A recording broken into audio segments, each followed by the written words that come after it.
This is 40 years of motorcycle evolution, and even dating back over a century now, not much has changed in how the engine works. Fuel is delivered into a stream of air that is taken through the intake manifold into the cylinder via the intake stroke, compressed into the combustion chamber during the compression stroke, fired by spark into the power stroke, and let out as that sweet, sweet rumble we have grown to love for over a century in the exhaust stroke. Things have truly not changed for internal combustion in all this time. Sure, the wrapper around the thing has gained IMUs and Bluetooth-enabled systems and touchscreens and fuel injection versus carburation, but nothing else has hardly changed, especially in the last 40 years. In 1975, the U.S. had standardized how all motorcycles are ridden. Therefore, all the controls have remained the same. Sure, some of the wrappers have changed, but for the most part, not much has changed. So what does the future look like for motorcycles? Is it better? Well, let's take a look right now.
All right, before we get to the ride, let's talk about our controls. So on the right side, we have our adjustable J1 brake lever, our throttle, and then we also have our engine cutoff switch, or motor cutoff switch in this case, our mode button to get between the three modes on the motorcycle. Then we also have on the left side your flash to pass on the back side, regular bright selection, then back to regular beam, hazard, turn stock, press to cancel, no self-cancellation, horn, and a noticeable lack of clutch lever.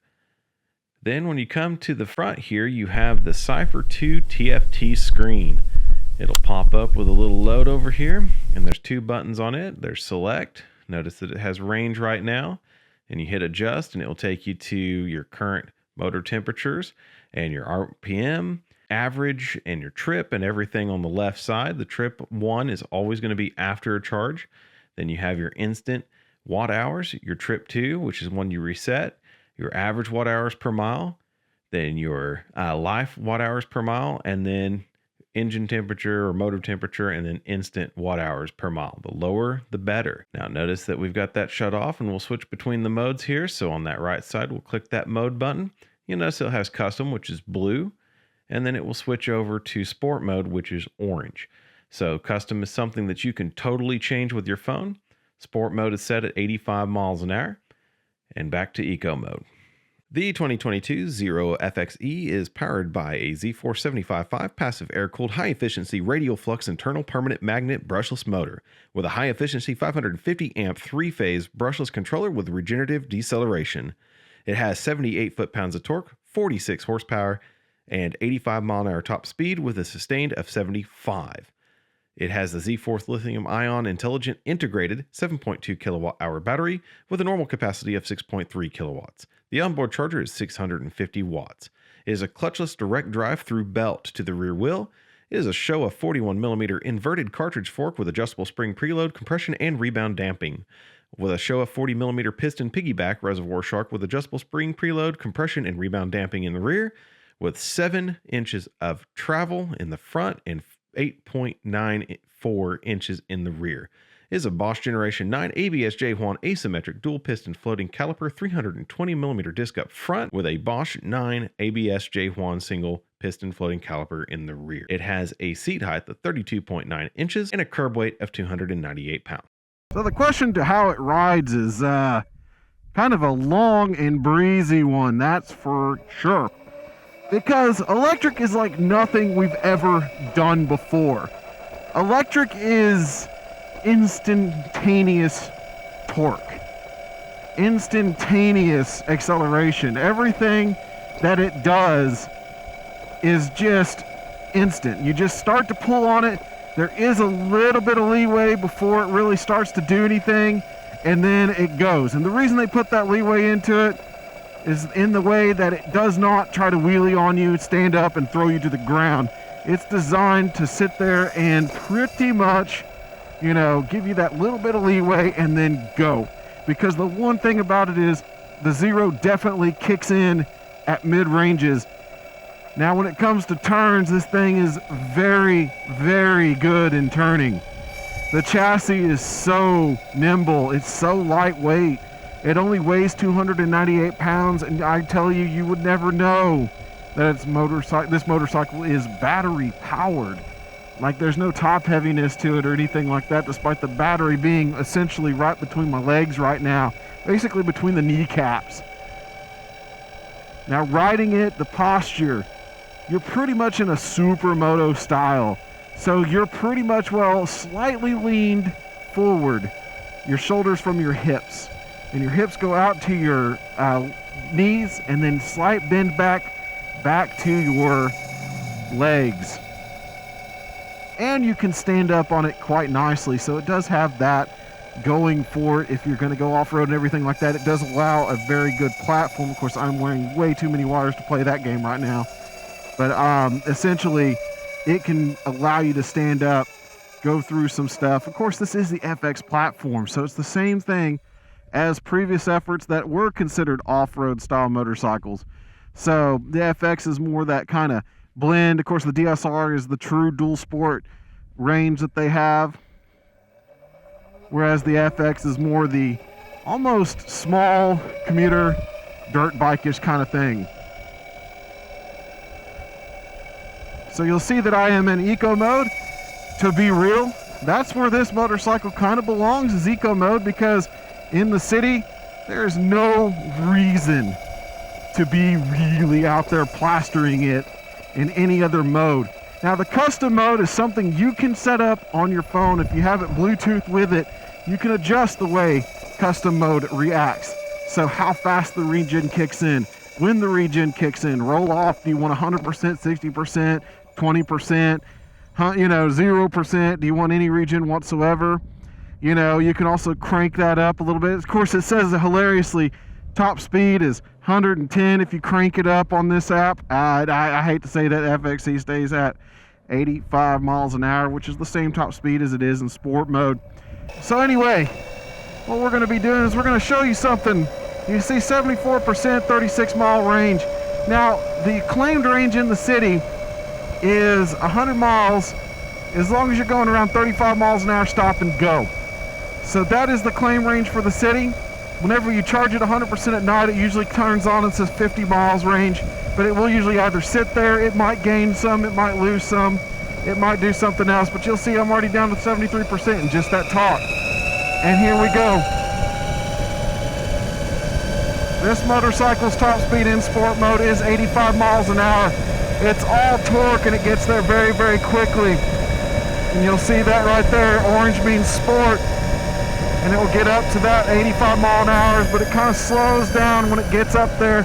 so it doesn't like really overtax it or anything like that, but it pretty much will react anywhere it's at. So getting behind the semi, and I want to get by him, pop it up, you can see how fast that gets back up to speed. It doesn't have any lull in it as long as you're in some sort of a riding range for it.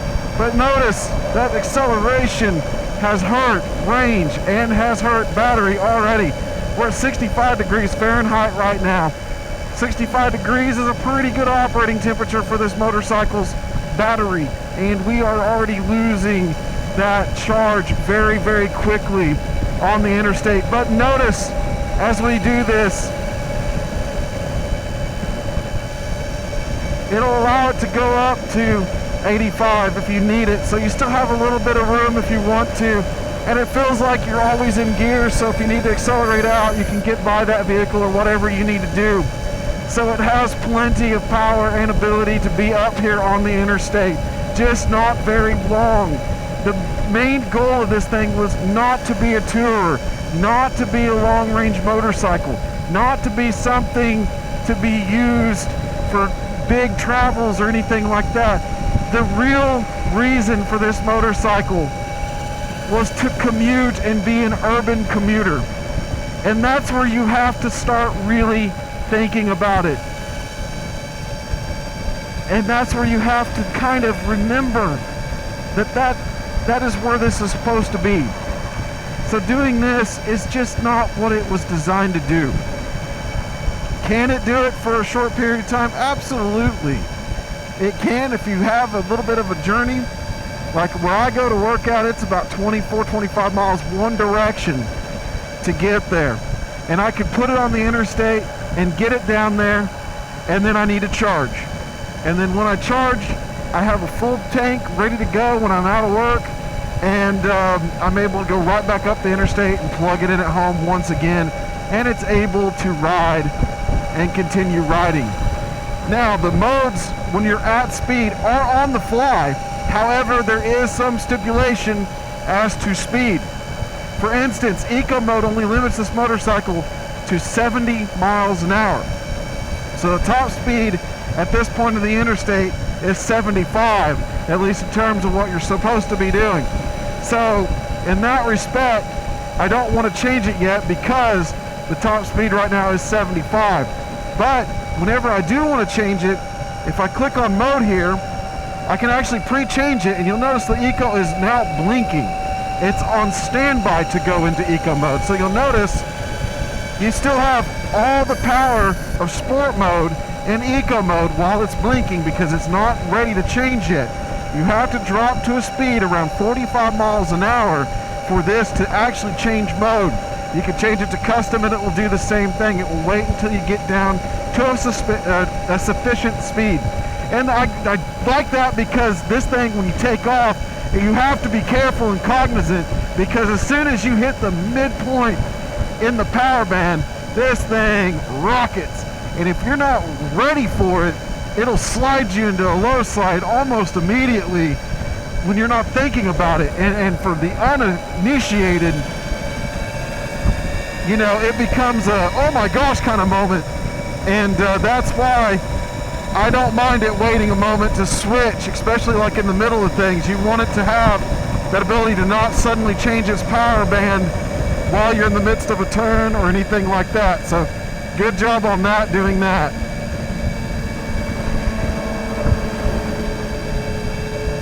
We've got a couple of riders out there. It's a beautiful day here today. Notice I'm still in sport mode, so even though it's an eco. And they notice though, in that little jaunt, it's only about, 5 miles or so, maybe less. I've already went from 74 to 50% on the battery. It does not like constant drainage. We have a lot of wind coming out of the west today. And notice we're at 70 now. So this will be a great spot to be in full eco mode, but I'll be exiting here anyway.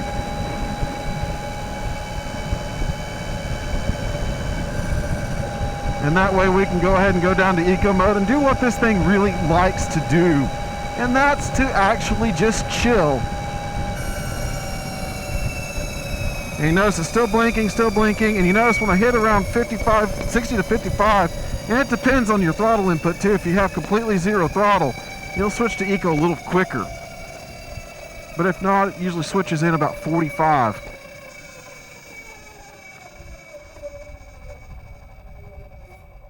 You see that regen comes on too. So on the front here, you do have your eco, and it of course shows torque, how much output the motor is putting out as you're accelerating. And then whenever you get to a certain speed, it will show you a regen when you back off of that throttle. And there's regen right there, and you can see 100% regen. So the regen is in steps as well. So when you're at a higher speed, say above 30, when you back off the throttle, you'll notice that you only get maybe about 25 to 50% regen. And as you slow down, you'll see there's the halfway point on regen at that speed. As you slow down, regen picks up, and that regen does help regenerate some of that heat into battery power instead of, turning it into heat in braking. And you do have to remember a lot of times to ride this thing correctly, because you don't have a brake light when you're in regen, and there's so much regenerative power, and then the motor, as it starts to torque down, picks up a stop very quickly, and therefore you don't even have to worry about tapping the brake or anything like that most of the time.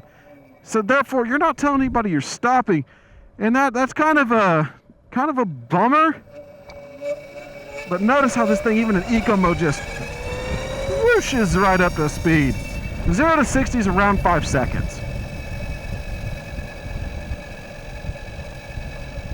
So it does come up pretty quickly, gets you a pretty decent speed and everything like that. You can keep up with traffic.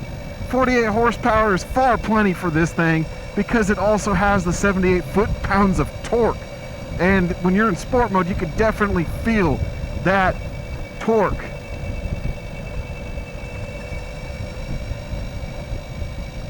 The suspension on this thing is also quite remarkable.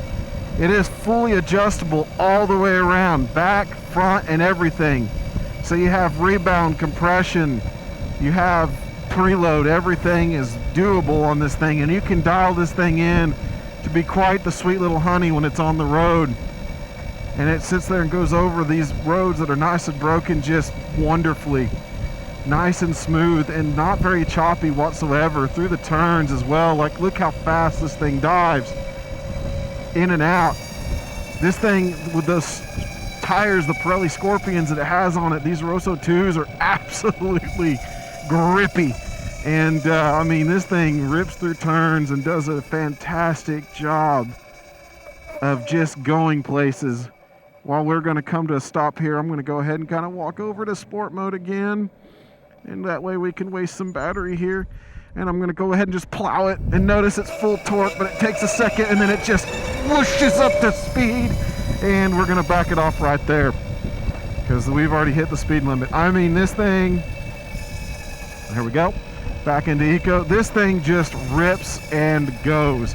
Now, the way I have my custom mode right now is it's pretty much a blend between sport and eco. So I have maximum regeneration and maximum, there we go, get some waves today. Anyway, so maximum regeneration, maximum torque ability, maximum speed. So just kind of a blend between the two, so that way when I roll off, I get a whole lot more regen than even eco mode, because I have that maxed out on roll off as well. So that way I can kind of regain it. But you can see that I've only gone 24 miles. I have a range of 17 more miles at 45% battery, because this thing just doesn't like to be fully and constantly drained like when you're on an interstate or something like that. But that's already further than I go to work. And there's where your logic has to change. And I get that, yes, it does take time to charge, because the first charge, if you're 0%, it takes literally 9 hours to recharge this thing, almost 10 hours. 9.7 hours is the actual called time by Zero motorcycles themselves on how long this thing takes to charge.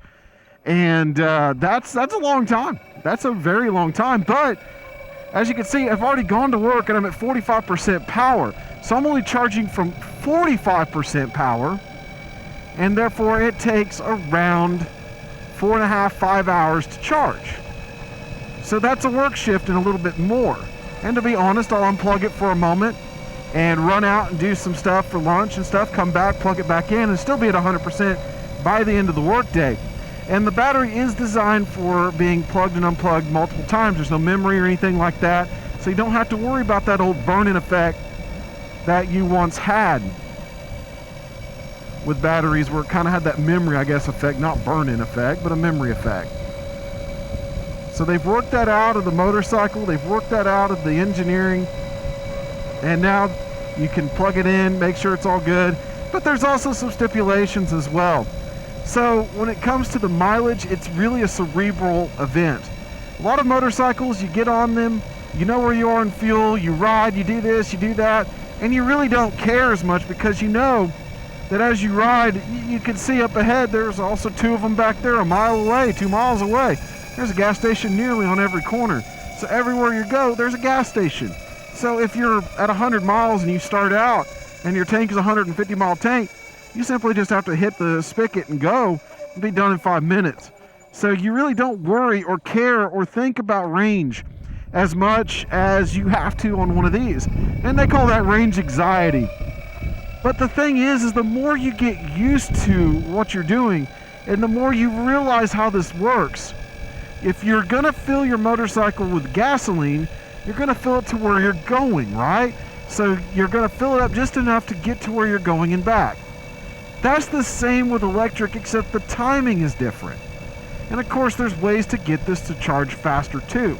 On the side here that's covered by a panel is a quick charge port.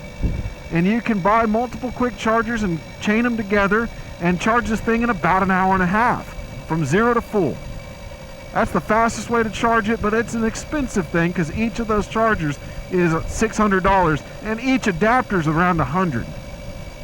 So that's a little bit expensive. Of course, there are third-party chargers that cost around $800 that allow you to charge this thing faster as well, and therefore get maximum charging effort. So there's a lot of options and stuff to take away that range anxiety, to help back it off. One quick charger alone can charge this thing in about 4.5 hours from 0. And it still uses a standard 110 volt outlet, even with that quick charger. So there are some niceties about that. You don't have to go and change everything in your house to make it work for a Zero FX series. Because, I mean, the original charger is just a computer cable. It's a 650 watt charger that's built in. You plug it in with a basic computer cable. You let it charge up for a few hours and you're riding again. You go to the store, you come back, you might not need it to charge. You might actually be able to leave a couple of times and come back and then finally charge it when, say, you reach maybe 60% or lower or something like that. So you think about how you're going to do it, how much you're going to ride, where you're going to ride to, and your riding style at that point.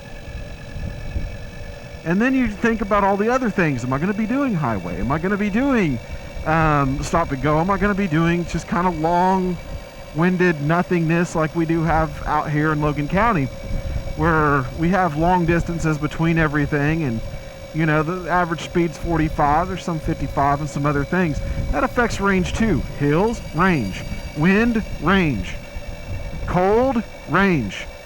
So there's a lot of things to think about when you're on these motorcycles.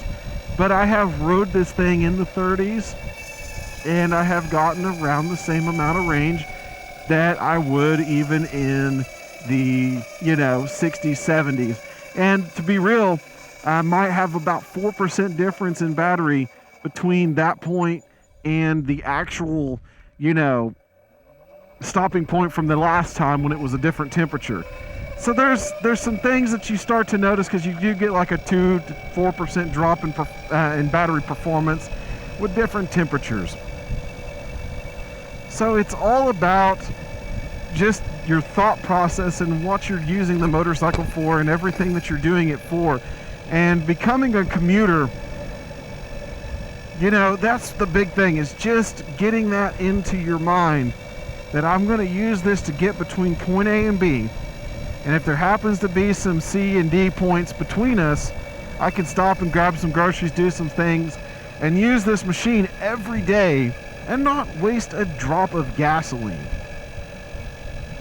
This motorcycle is not like my FTR, where it doesn't start in the cold.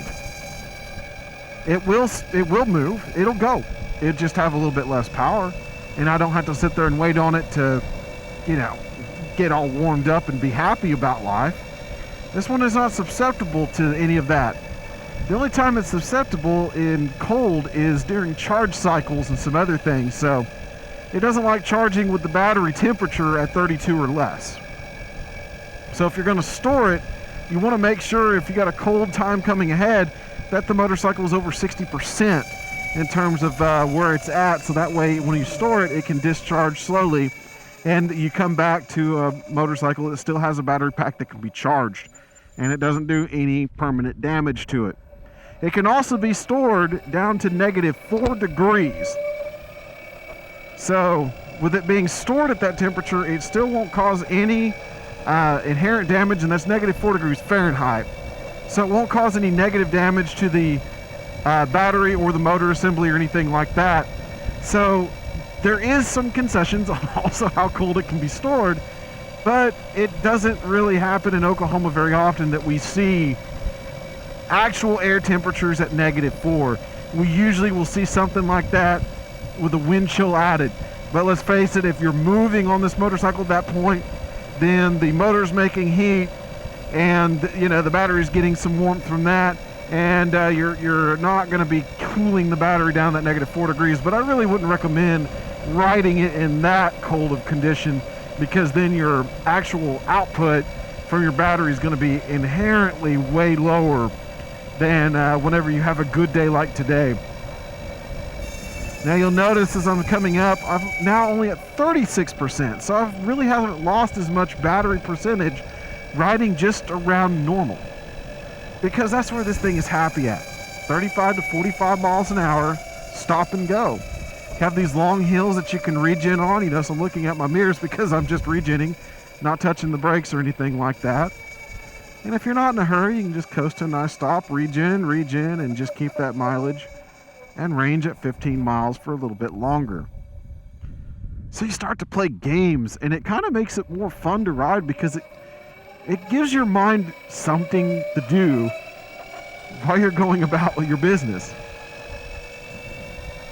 But the cool thing is just the silence of this machine too. It's surreal. You're literally kind of just going around with a little hum below you, and most of the noise you hear is the wind in your helmet. Not much more out there to it. But it's so comfortable. The main seat is comfortable. I'm sorry, folks, if you're going to have passengers, the back seat is needing some work. So Zero, please get to work on that for us, and hopefully we'll get a better seat for the passengers. But I've had one passenger, and they were not thrilled with the postage stamp sized rear seat back there and how it felt. So let's just be real, we need a better seat back there, kind of reminiscent of the old Night Rod I used to have, oddly enough, where the rider was in absolute comfort but the passenger was dying. I mean, it's even way more uncomfortable than the FTR. In fact, the FTR was now comfortable to them. So it really changed the mind of what a bad motorcycle seat is. See, I'm still holding 35. I'm keep going, you know, an extra mile here and there, and still holding 15, regenning. Just kind of regenning up. I do have a car this time, so I'll tap the rear brake just a little bit to let them know I'm stopping. And you can see this thing is just inherently really balanced. I mean, it's so light. Whenever you get to a stop sign and you have to hold it down. I mean, even with the wind today, we have 13 to 20 mile an hour winds, and it really doesn't blow about in the wind like you think it would. It actually holds its own really well. And, you know, it's just a joy to ride. And you know, I'm glad I went weird and took off and bought an electric motorcycle. You know, it's been an experience. It's taken me a little bit of time to get used to it.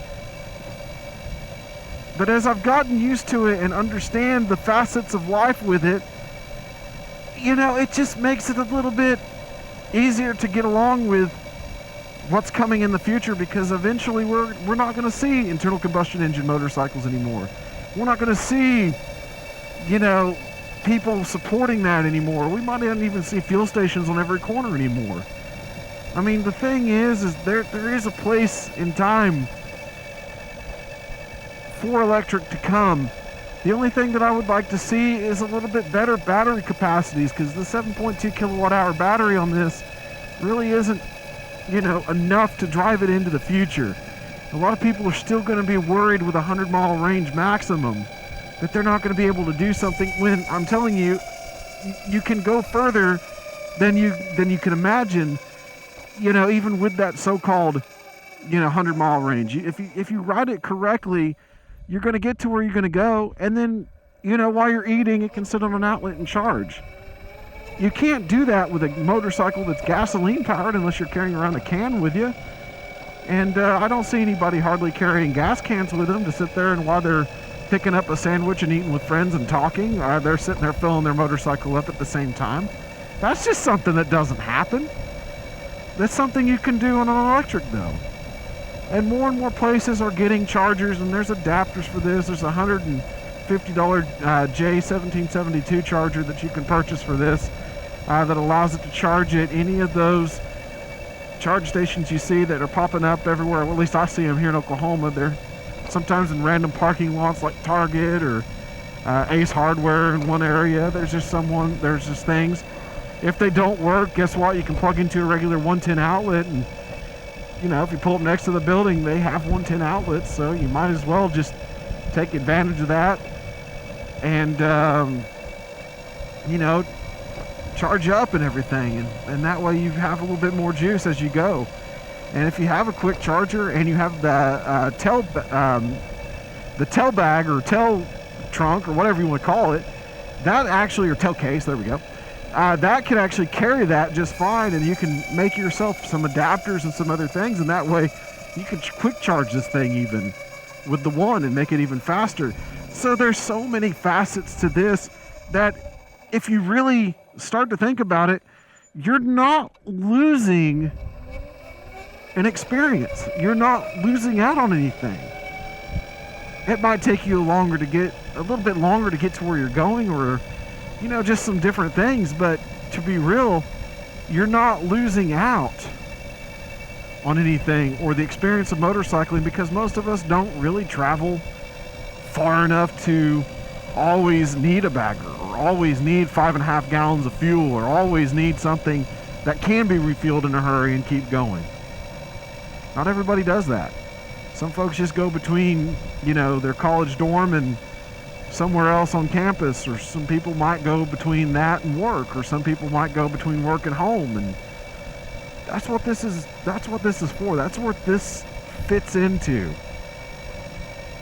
is it takes away the burden of the fuel cost if you're commuting. And you get to have a lot of fun doing it, because it is potent enough. It's just enough of everything that it's just a happy medium, for real, between driving a car and being in a motorcycle. It's just a happy medium, and I really have been enjoying the Zero FXE 2022 model here since the day I got it. It was December 29th. It was a cold day.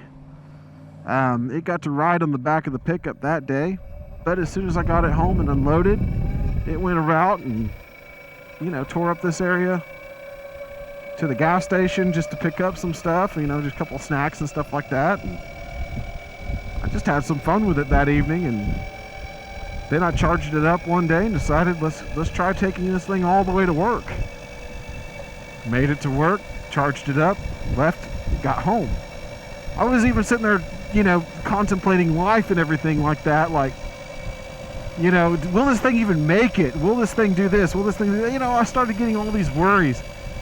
So I took the back roads there for a little bit and just, you know, basically did that stop and go to see if I can maximize distance, and I made it to work with like 55% power, and you know, I was all patting myself on the back because I figured out a way to hybridize my commute to work, maybe 3 miles of interstate or so that way I could get there a little bit faster and all this. And then that evening, it was a rough day, 100% charge. When I turned it on, I went, you know what, I don't even care. I just kept it on eco mode and shot straight up the interstate that night, 25 miles, pulled into the house and looked down, and there I was at 51%, meaning it definitely would have made it to work that morning, even on the interstate all the way down. And that really opened my eyes to see what this thing was capable of. And it's one of those moments where it was like, okay, now I understand. It just takes a moment to trust something you don't understand. And that's the big key, is learn to start trusting this thing. Learn to start, you know, understanding. Learn to basically ride this and figure out everything it's going to offer for you before you make a judgment on it. And as you slowly learn the mileage, the caveats, the hills, the cold, the different things that it takes to ride it, as you get there, you will start going, okay, now I can ride it this far. And if I charge it this long, I can make it back home, or I can make it to my next destination, and then I can charge it there, or I can do that. You can just start feeling it out, and then you start planning with this thing, and then it becomes your everyday, I can go through everywhere kind of commuter.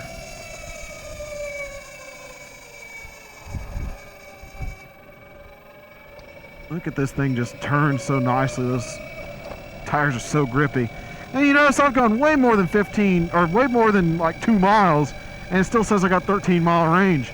So you start seeing that stay put or count up, and you start working, you know, the throttle and the regen, and you start really enjoying what it can do, and you start enjoying the game you can play. The how far can I go this time? The, you know, just the cerebral nature of riding this machine is so fun and exciting, but it's also so great that everything is so quiet that when you're looking around, you just enjoy the scenery so much more, because in some cases you can even hear the dogs barking and the children playing and all this other stuff. You can hear life going around you, and it's kind of surreal. You're just floating on cloud 9, and you really you just get a smile on your face, and I don't think you can be unhappy on this thing. I really don't. I'm so freaking happy being on the FXE. Will it ever fully replace anything else I've got? Absolutely not. You know, it's not designed for that. Those motorcycles are designed to be motorcycles. They're designed to be not only commuters, but long distance cruisers. They're designed to do those things. You know, they have cruise control options. They have other things. And, you know, to be real, Zeros do have the options to get cruise control as you move up in the range and everything like that. In eco mode, when you're stuck at 70 miles an hour, well, guess what? That's pretty much what cruise control. You bury the throttle, you hold it there, and it'll stay at 70 miles an hour the whole time at the condition it needs to be in to hold 70 miles an hour. So, you don't have to move your hand. Therefore, cruise control, right? But the whole thing is in reality, this is really designed to just be exactly what I'm doing here. Just enjoying some back roads around the house, going to and from the store, gonna go see some friends, maybe eat a little bit, charge it up while you're doing it, get back on it. If you have quick chargers, if you have the options to do that, by all means, you'll be fully ready to go again and able to go further. You can take this thing out for a day and not even need a charge if you do it right.